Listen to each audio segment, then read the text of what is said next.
So, ito na mga katulong, after ng katulong yung makapag-practice with costume. So, of course, need na yan na umuwi ng katulong yung. Actually, marami pa dyang activities sa church na hindi lang kinuna ng video na katulong nyo kasi sobrang busy talaga niya sa life niya nung araw na yon. Kaya ito na, nasa train na yung katulong nyo. Actually, dyan is dumaan pa sa value dollar yung katulong nyo. Kaya tingnan nyo yung dalawang shopping bag ng katulong nyo. As in, punong-puno talaga ha. Kasi nga marami talagang binili yung katulong nyo. Wala lang, feel niya lang na bumili para hindi na mahirapan yung katulong nyo pag dumating yung araw na need niya yung mga gamit na yon. O, 'di ba? So hayan na, so nakasakay na tayo ng train dito sa may sa may Topayo. Kaya papunta na tayo ng Orchard kasi nga uwian na kasi.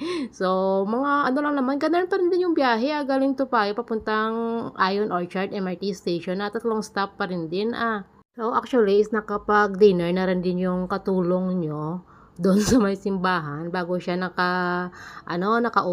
Pero dahil nga sa sobrang busy, so ito na lang, yung pagta-travel na lang na pauwi ng katulong nyo, yung pinakita niya sa inyo or binablog niya para sa inyo.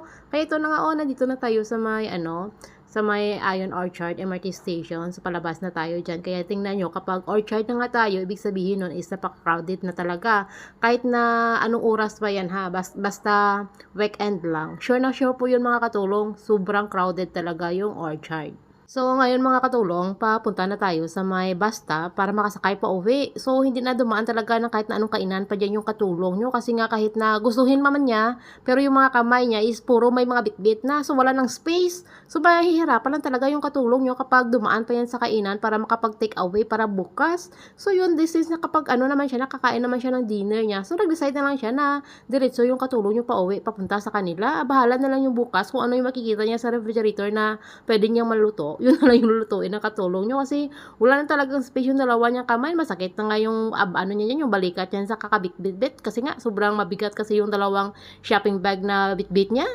So, dito tayo dumaan sa may escalator na ito, paakyat, papunta doon sa may bus stop. So, ibang way yung dinaanan natin. Actually, kasi pwede naman tayo doon tayo dumaan banda sa may fast food na parating binibilhan ng katulong nyo. Pero wala lang, feel ng katulong nyo na umikot dito banda. Kasi nga, hindi pa siya kasi nakapag-try na dumaan dito. Pero ganun pa rin din yung kalalabasan. Doon pa rin din banda yun isa lang naman yung labasan. So, kung doon ako banda dumaan sa may fast food na escalator na yun. So, ito na nga, tingnan nyo, diba? Ganun pa rin yung linabasan. Kaso lang hindi ko naman sometimes pinapakita sa inyo yung escalator na parati kong linalabasan kapag dito ako dumaan sa may nito sa side na ito. Kasi nga mostly naman is dumadaan naman talaga yung katulong nyo sa mahabang tunnel. Pero of course may time naman talaga na tamad na dun lumakad yung katulong nyo. Dito na lang siyang bus stop na sumakay. Kapag doon kasi tayo dumaan sa may tunnel na yun na parating dinadaanan ng katulong yun, di ba yung pagkalabas doon is makikita nyo yung may overbridge na yun. Tapos sometimes doon siya bumaba sa may bus stop sa opposite na yun kapag tinambad na yung katulong nyo pumunta ng LP or dumaan ng LP.